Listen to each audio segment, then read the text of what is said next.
I hope everyone had a great Christmas holiday, and now we're heading into the New Year's Eve thing, and I can't believe it's almost 2024. So Sunday's New Year's Eve, and Monday, man, New Year's Day. But tune in, fans. We got a special guest today, and all New York Rangers fans, please tune in into today's show. We are live on iHeartRadio, Spotify, and Spreaker, all the podcast platforms. And fans, please tune in on the Spreaker app. You can ask questions on that app on my phone to today's guest. But before we introduce today's guest, by the way, who had a great Christmas holiday? Everyone, please tune in into this one. But today's guest, we have former New York Rangers GM Neil Smith.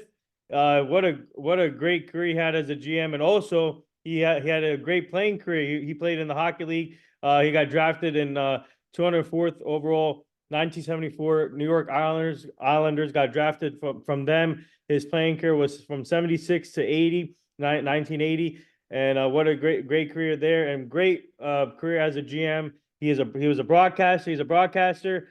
He did everything in the hockey league. He was a coach also. We'll get to all of his career, his journey, how he got started in the hockey league, and how he built the '94 New York Rangers championship. Where he helped them get the cup with Mark Messier and a lot of great stars on that team. And like I said, fans, please tune in, and Happy New Year coming up soon. But Neil, I just want to say thank you for joining the show. It's truly an honor. And how are you and your family doing? And how was your Christmas? We're in South Carolina. We spent half of Greenville, South Carolina, and then half of Little Falls, New Jersey. So that I can go to all the Islander games for years that I work for the financial company. But no, everything like everybody else, it's nice to get a little bit of a break. And at the game, it was the first one I'd missed this season. Good one to miss for the Islanders because they got killed 7-0. So that was interesting. But everything's good. We're to 2024. Yeah. So before we get to career, tell our fans about the New York Islanders. They announced something recently with the stadium, and talk about that. I think they officially announced it, but tell our fans about that opportunity that the Islanders have now coming up. Yeah, the Islanders have got the park put outside. What's happening really is the Belmont Park Raceway is being renovated over the next couple of years. The whole stadium down, which is undertaken. I believe that the horse racing to Saratoga for years out of Belmont Park, but the Islanders have a couple of rinks outside the building and go there and play outdoor hockey on those two ice surfaces. It's a lot of fun, and of course that leads up to the game in February when the Islanders and play at MetLife Stadium, and that'll be quite. Wow. And yeah, talk about how special would that be for the Islanders fans and all the Islanders players that played with that team, and even for you, and how special is that to see that happening for that team? Oh, it's great. I mean, the Islanders have a beautiful building now. I've been there, but the UBS Arena is the nicest building I've ever been in, and it's a pleasure to go there and watch the games and meet fans and meet people. I had a great years in the early 80s with the Islanders, and so I feel at home when I go. Even though I'm most known for the Rangers Stanley Cup, I take a lot of pride in the fact that I was with early in my career. You know, the Islanders are got a lot of good things going for them now with the new building, and the attendance is up, and people are very the building, and Ace is back on Long Island where it belongs instead of in Brooklyn. So I think things are really looking up for that franchise. Yeah, so tell how did Neil Smith get into hockey, especially playing hockey, and before transitioning, but tell our fans, how did Neil Smith get into hockey? Well, just it's not the way you'd think. I'm a Canadian from Toronto, and of course I grew up in the 60s and everybody played hockey back then. And that was really the only thing. We didn't have the Toronto Blue Jays. We didn't have the Toronto Raptors. We only had the Toronto Maple Leafs. and everybody wanted to be a Toronto Maple Leaf. But the person that really got me started in hockey was my mother. She was a hockey player from Winnipeg, Manitoba. My father died young, and I took after everything my mother uh, liked, and that one of them, of course, was hockey and her love of gel. And so that's how I really got started, and started playing as a little kid, and lucky enough and blessed enough to this day to really have never done anything else but hockey. And that's how it all got started. It's all because of my mom. Hmm. Yeah, so talk about obviously playing hockey and then being and then having your mom being the biggest influencer. So how proud was your mom that you got into hockey and eventually got drafted into the league? No, I think she was very proud of that. She was very proud of my college career. I was All-American at Western Michigan, and I think she was very excited about that. Um, the big stuff came late.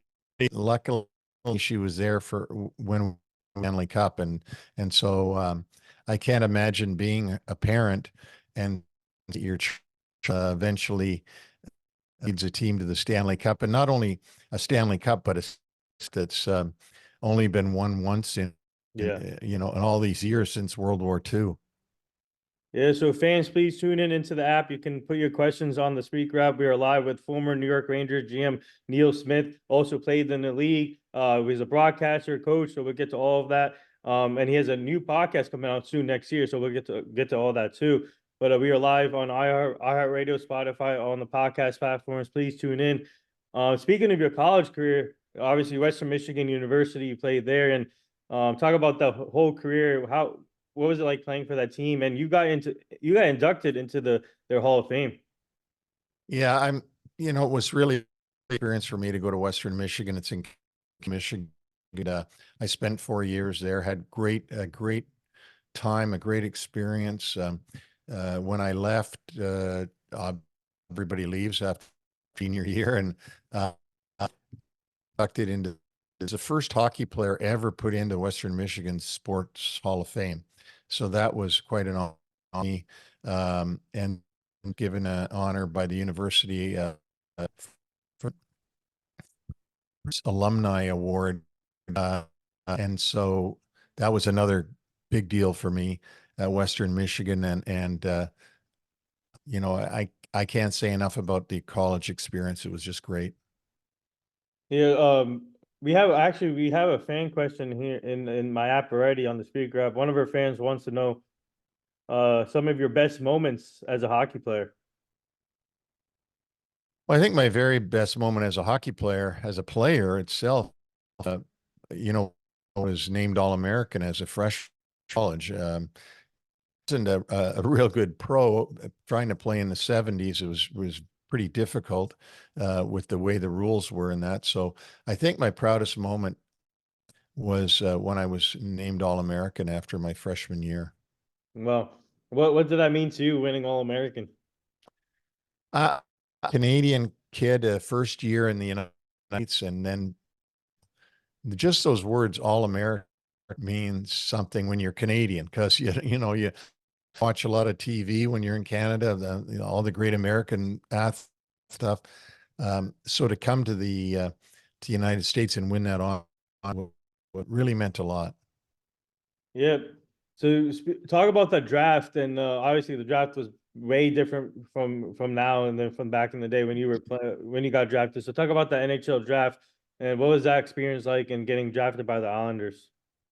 Well, it was much different than it is now. I mean, first of all, it was they until nobody wanted to pick anymore.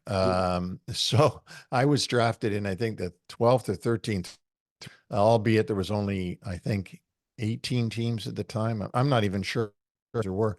Um, and that was a great honor. It was something that when it had never been away from you, they can't discredit it. So you always have that in your life that you were drafted into the.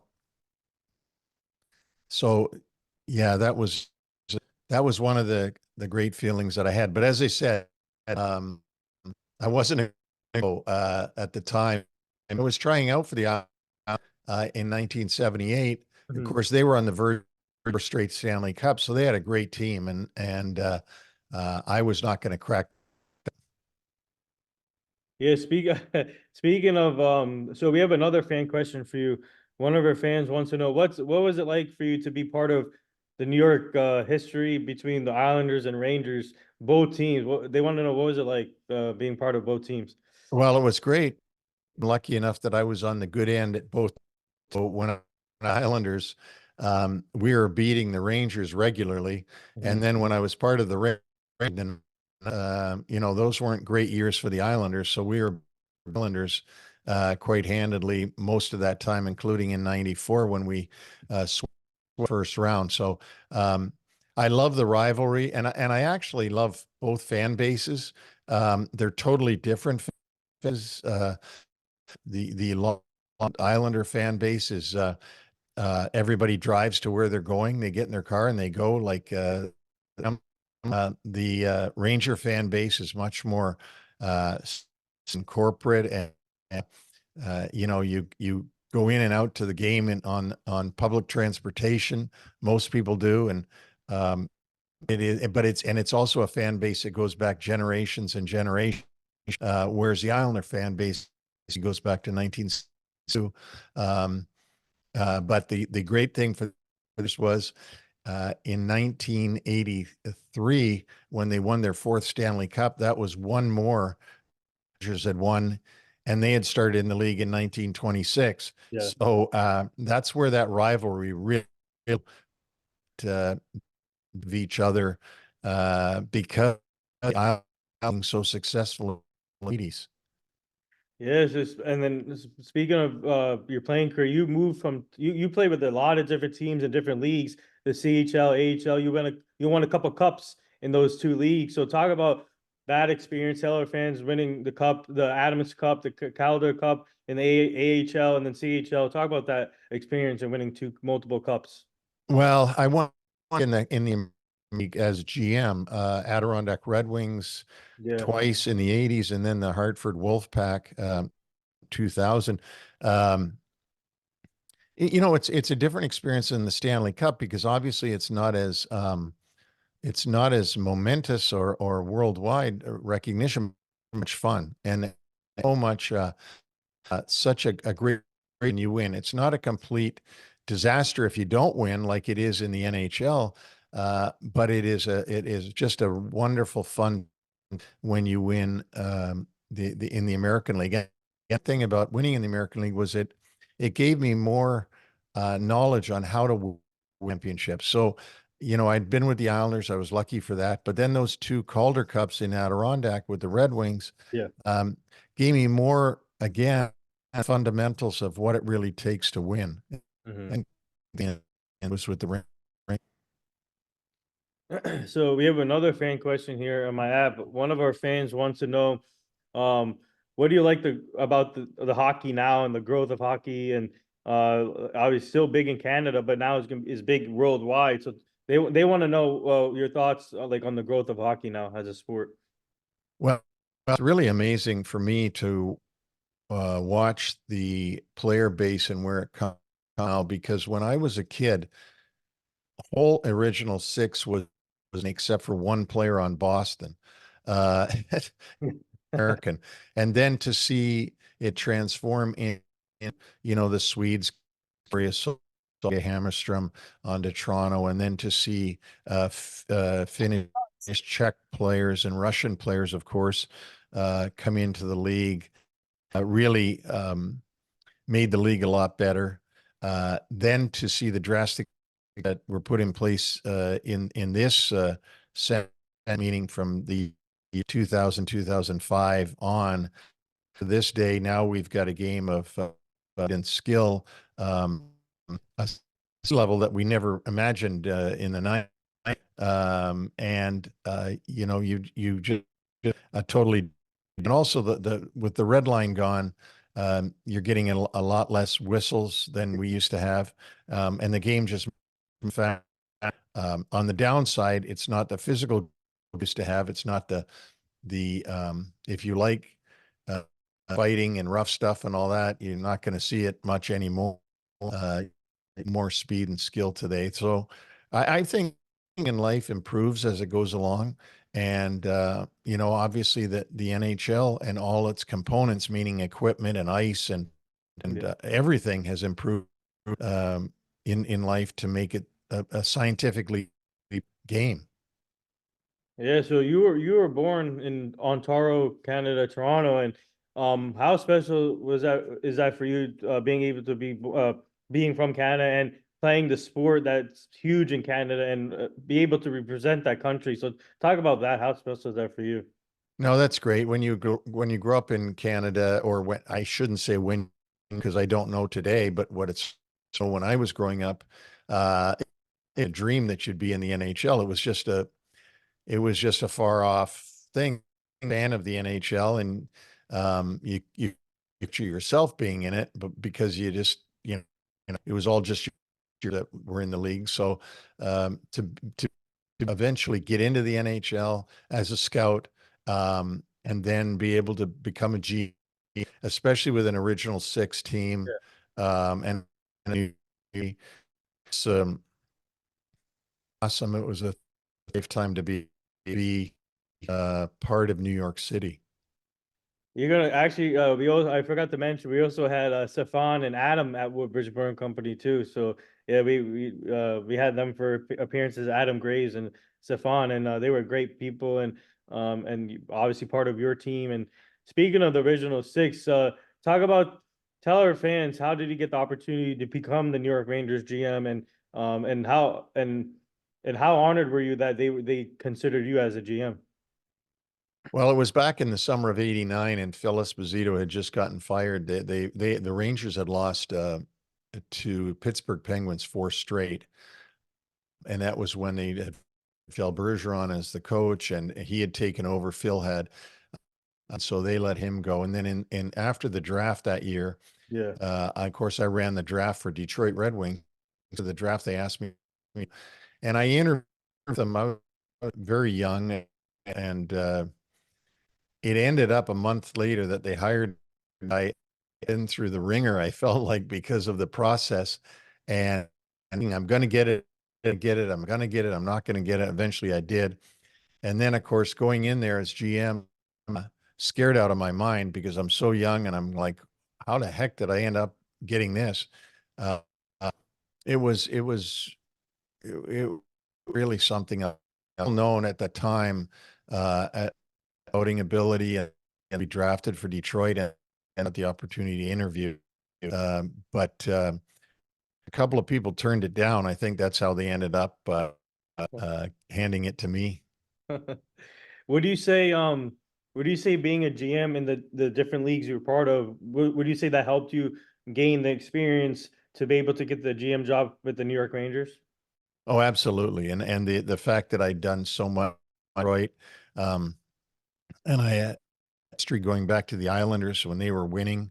Yeah. So those things really helped me. I think that having on your resume that uh, that have won champion is something that's thought, or certainly was thought of highly, and I think that played into um, you, you the opportunity. So I have another fan question here for you. One of our fans is Islanders fan, so they want to know what was it like seeing Dennis and his brother go about their business with the Islanders as a player, as players, and Dennis Correa, a great player, four-time Stanley Cup champion. So they want to know what was it like seeing them go about their business with the Islanders. Well, I know both Jean, God rest, who passed away last year, and of course I know Dennis. I just talked to him uh, yesterday, I think it was. Of course, Dennis was an NHL superstar, captain, leader, uh, Stanley Cups, and Norris. Yeah, just a this player, number retired, Hockey Hall of Fame. And Jean went into the financial business after his. One of the nice to meet is we called him Potsy, Hmm. and just wonderful people. And I got to say that although Dennis, when he was younger, when he was a player, was thought of as a little bit stuck up, which is fine. He probably had to feel that to be as good as he was. Yeah. And now he's just a wonderful guy, humble with the Islander games when they bring him. Uh, I know he was there last night. He'll be there again tomorrow night. And I just love Dennis. I think he's a cricketer for the Islanders. And yeah, speaking of Dennis, he was actually on 98.7 ESPN today, on the Jake Asman show and the Maria show. Yeah, so he spoke about the stadium they announced, and he spoke about the Islanders, and yeah, that was a great listen to. So whoever listens to 98.7, please give that a listen. He was on earlier today on that show. Uh, yeah. So talk about the original 16 that you built. You basically built the championship team '94, and it's always hard being a GM or owner of a team, or even a coach. It's hard being a general manager, coach, or whatever for a team. But for you, how did you make this happen? And obviously making all those trades at the deadline with Mark Messier. Bringing Mark Messier was huge for the Rangers, but you also had Mike Richter, Safon, Adam. You had a great roster, Mike Richter. So talk about all that and how did you make this happen? Well, first of all, I was very lucky that when I got to the Rangers, Ryan Leach had already been drafted and he was playing there. He won the Calder Trophy the year before for Rookie of the Year. Tony Granato third, and he was on the team. Victor coming goaltender wasn't yet on the team, but he was in their organization. And we had other that were valuable, like Thomas Sandstrom, as I mentioned, Tony Granato, Yeah. Dahlin. They were all there when I got there. Um, uh, what happened was I think that the experience that I'd had with the Islanders led me to be patient in the first, and then moves at the deadline in the or around the All-Star break, actually the first year to get Bernie Nichols, and then at the deadline to get Mike Gartner, and that team, a good team. And the other thing I forget to mention is I hired Roger Nielsen as in the Hall of Fame. Roger helped me get through the first few years because I didn't know what uh, he really did because he's a veteran. That was really helpful. But I knew after year when we got knocked out, in I think in freight, I believe, um, you know, I better hurry up with this plan of a top, or else I'm going to be gone and they're going to give it to somebody else. So that's when we for Messier, we signed Adam Graves, we got Jeff Bukaboom, and everything started to work there. President's Trophy, and we put the piece by piece the deadline in '94 when we made those 4 trades, and we subtracted 2 players, which would have been Mike Gartner and Tony Amon.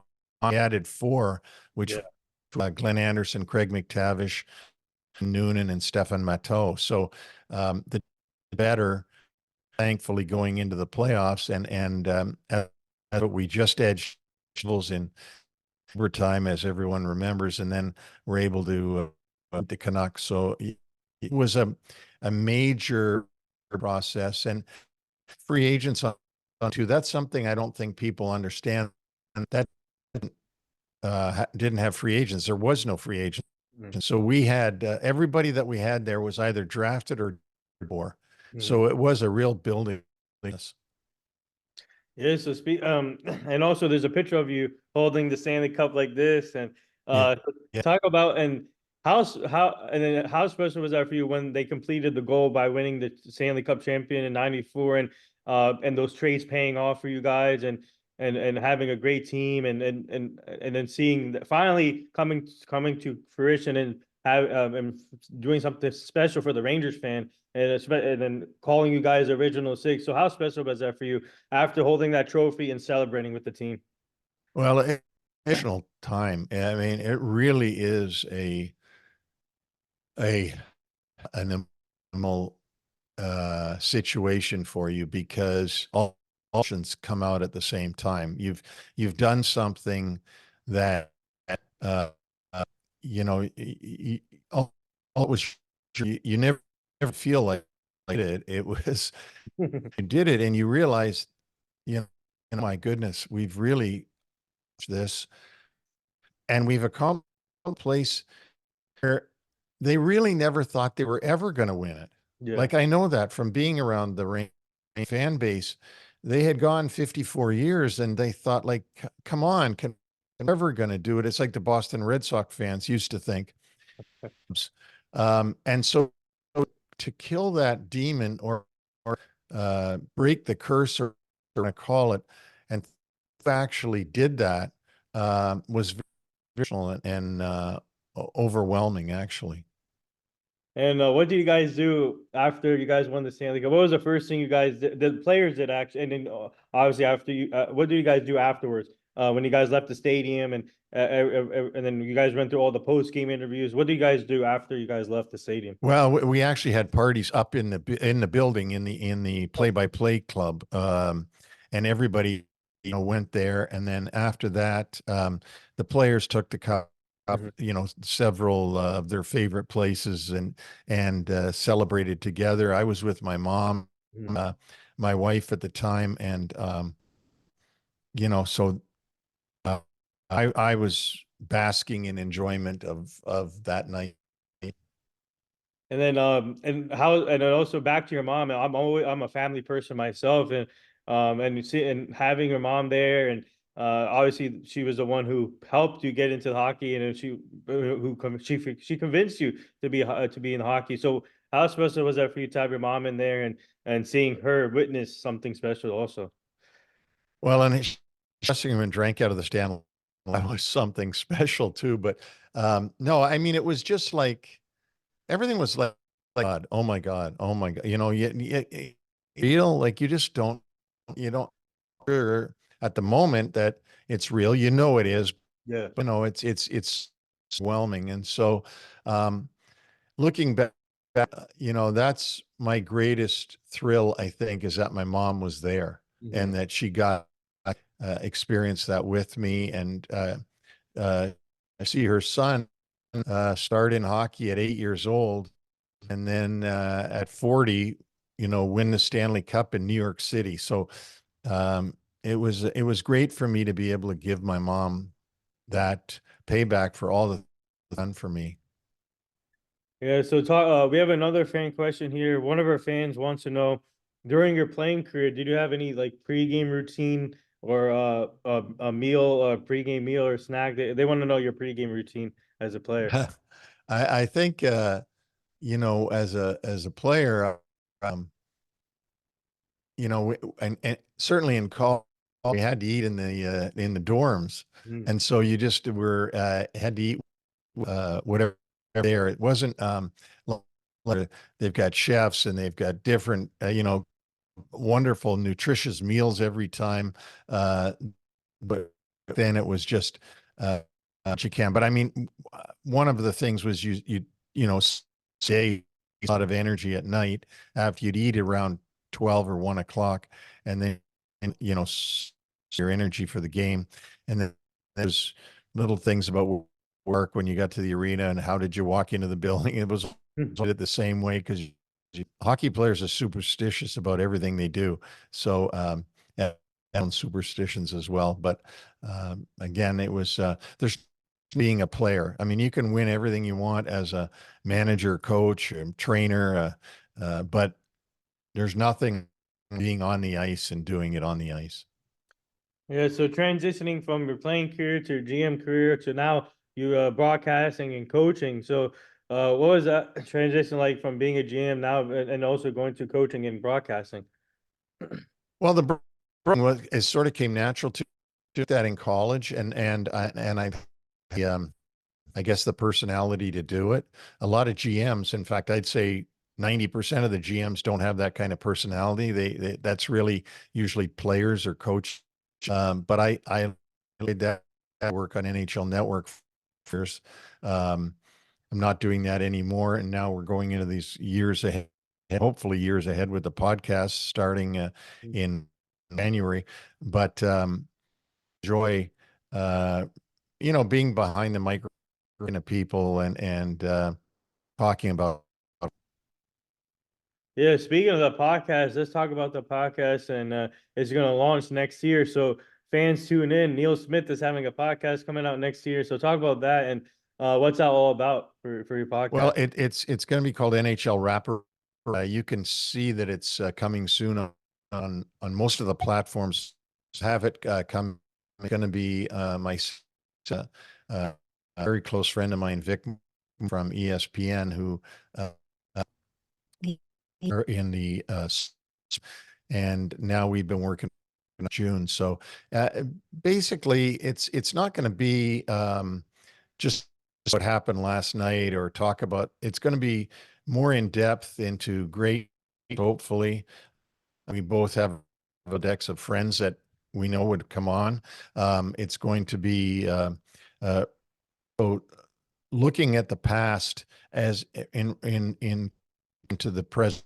You get a firing of a coach, or you get an injury to a player, or something that happens.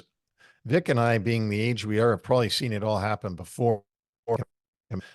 Things to the past because of our long history in the game. So I'm really excited to do it, and I'm, I'm really looking forward to it. Hmm. We have another fan question. So they want to know, as a GM, how special was it to see Mike Richter uh be one of the best goalies in hockey, and seeing him make some like some incredible saves in his career. So they want to know, as a GM, what was it like seeing that Mike Richter as a goalie? Well, first of all, as GM, I felt myself lucky Hmm. because a goalie is the most important position. And after, and I didn't have to Richter. Mike Richter was in the organization. We just had to Richter. And then, to see him win the Stanley Cup as the goaltender was a thrill for me. Um, Obviously, I owe a lot to him because when we don't win, Hmm. but that's true for about 20 other people. Um, I count him as a good friend now. I like Mike very much. There's nothing I wouldn't do for him, and I think he feels the same way about me. Uh, he's gone on a career off, and he's a special person. I will always love Mike Richter. Hmm. Yeah, so now talk about uh for your coaching career, and what was it like helping these young hockey players learn about how to be the right place, right time, and talk about sharing your experiences with these hockey players that you coached in your career. Well, I owned the team in Johnstown, the Johnstown Chiefs, that were actually the Slapshot team from the movie Hmm. that were depicted in the movie Oh. Slapshot, and coached for one season, and I enjoyed the young people. What I really enjoy about that level of hockey, which is two down from the NHL, it goes NHL, American, and ECHL, is that they're doing it because of their love of the game. They're not doing it because they're making money. They're not making much money, but they want to give it one last shot. They want to try to continue to play and see if they can make it. And I really admire that. That's the level that and I really enjoyed those kids, and hopefully I gave some coaching on life more than even because that's so much more important. Another fan question here. One of our fans wants to know, would you consider being if the right opportunity comes again, would you consider being a GM again, or like a GM? They want to know, would you consider being a GM again? I would. I don't think that's going to come up because they just hiring new and younger people now. Um, I certainly would consider it. I still think I could do it, but I say that it's a young man's profession because of the salary cap and all things that go into it. It's a 32 team league, which is bigger than when I was GM. We didn't have a salary back then, which was a curse because when you're in New York and you don't spend when you're allowed to by no cap, people get down on you and say, well, you should be getting that player, and you have no other than a you can't get them today. They've got so they've always got that in their back. Um, but yeah, I would, the right situation came along, sure, I would do it. Yeah, so speaking of GM, obviously Chris Drury now is the GM for the New York Rangers, and talk about this year's this team. They're having an unbelievable season right now, 24-8, playing great hockey as a team. And Peter Laviolette, is he's showing that he's a perfect hire for them. Obviously, last year you had Gallant, but talk about last year's team going to this year, because last year they tried to go all in also when they made those trade with Patrick Kane and Tarasenko, and obviously it didn't work out. But this year, it seems like Peter Laviolette put in his own system, and the players are feeding off from that. So talk about from last year's team to this year's team. Yeah, I think that um, I don't think those were the wisest decisions to pick up Vladimir Tarasenko and Patrick Kane when they did, because I think about building. I'm not saying that they were wrong to do it, or that I knew at the time more than anybody. I'm not saying that, but I didn't think at the time it was going to be the wisest thing. I think Jerry Gallant got it. I think that was a shame that he was fired. I don't think, I mean, to see he's back. I don't know what more he could have done. Having that was their decision, and they brought in Peter Laviolette, and you that Laviolette's not doing a good job. I mean, he's doing a great in the system, but what I see in the Rangers more than anything is um, Garten is enjoying the season this, and he's having fun, and he's playing way better than he did for Jerry Gallant for whatever reason. I see that. I see the development of their blue line. Trouba's back. Also got Keandre, who had quite a night against the Capitals last night. They've got defense. I think bringing in Gustafson was a real good move, because Laviolette knows him from Washington. And, Zibanejad are pretty steady year to year. Kreider's a great goal scorer. Zibanejad is a really good centerman. And their power play is going along great. I think they're a really good team. Stir quite as well as he did 2 years ago. But having said that, winning games. I mean, last night, scored on first. It was 1-0 Washington, and they came to win. I think they've got pieces there. It'll be interesting to see they do now in the deadline, if anything, to try to bolster. Yeah, speaking of deadline moves, and obviously you're known for the deadline moves. So I heard there's a rumor out there that they're trying to bring back Tarasenko, apparently, but I don't know if that's true or not. But speaking of that, what do you think being a former GM of this team, what do you think they need to surround the surrounding pieces now? Do you think they should bring back Tarasenko, or what do they need to complete the goal of winning a championship? I think they just need to fortify what they, and so upgrade, but an upgrade in the supplementary part of the team. In other words, upgrade in the fifth and sixth, or fourth, fifth, and sixth defenseman. Upgrade the bottom two lines. I'm not saying exactly who, but I am saying that you don't take if Tarasenko, if you're bringing, he's got to play on the top two, and now you've upset everything again, and you're going to have to put a second liner on the third line, and he's not going to be happy. So I would, what in '94, none of those four players that came in were they were all just supplemental players that were going to add to what we had, and I think that he is. Oh, we have another fan question. One of our fans wants to know, how special is the Madison Square Garden, and obviously the mecca of all sports, and they want to know, talk about the Madison Square Garden itself, and being there.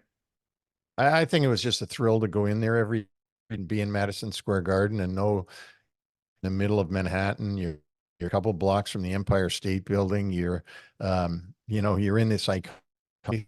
It was never lost on me, that I was working at Miller Garden, and that it was as you say, of sports, and certainly a world, building, and working with the Regional 16 so the Rangers very well, probably better than any GM that's ever been there, except maybe Lester Patrick. So me to be part of that history it was a great honor.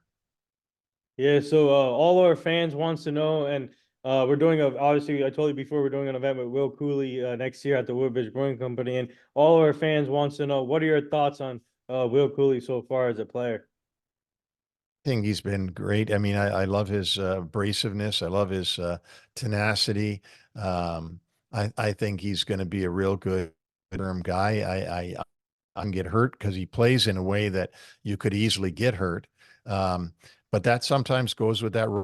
You look back at players in recent memory that the Rangers have had that have been like that, in Dubinsky, let's say, and Callahan. Those guys played that rough, tough style and ended up getting injured from time to time. And I guess Will Cooley will be the same, but I really have enjoyed watching him play. I think he's a great add for the Rangers. We'll take one more fan question here. They want to know which player do you like watching now outside in the whole league? Well, in the whole league, I would have, I love watching McDavid because he's such a special player on Edmonton. Anytime I can get to see him play, it's sort of fascinating. He'll do. Um, I guess I have players almost on most of the team that I really enjoy. I enjoy Sabanajad on the Rangers only because I know he's a class act, and I think people, although they appreciate him, I think there's people that aren't Ranger fans that might not understand how good of a player he is and how strong and tough that he is. And tough meaning you're not going to intimidate him. Player that intimidate. So, I enjoy those guys. I mean, there's players all over the league that you love to watch. When I see Chicago play, of course, I'm interested to see how good Bedard is and how good he will be. But there's a lot of them you can go on, and I'm just I just still enjoy going to NHL clubs. It's amazing. I say that to myself. I've been doing this 10 years old when I first went to Maple Leaf Gardens, and you still enjoy it. And that to me is what a blessing you could have to do something in life that I've enjoyed your entire life. Yeah, so before we let you go, I want to get your thoughts on a couple of things of this season, but the stadium series especially. What do you like about the stadium series they do now in the NHL, where they play outdoors and giving a different experience to fans? And talk about that stadium series for next year too, coming here, and also talk about the commissioner Gary Batman. Batman, what do you like about him? Well, it's starting with Gary Bettman. I mean, Gary got hired at in 92 for the 92-93 season. League for 31 years now, and I think you could possibly ask anybody to do a better job than he's done. Owners, some fans may not like his decisions that he has to make, but if you talk about escalating the value of the franchise, escalating the revenue produced, Gary has been a genius, to be honest. I think that the Stadium Series and the Winter Classic and all add something to an 82 game schedule for the fans season, and can look forward to these different events that go on. And I love the fact that the Islanders and the Rangers and the Devils and the Flyers are all going to play at MetLife Stadium this year, and we'll get a chance to. You're But gonna be. I think it's just you know what, in the NBA they're doing that tournament Yep. stuff, and the NBA has got their games, and I think I don't think it needs more than that.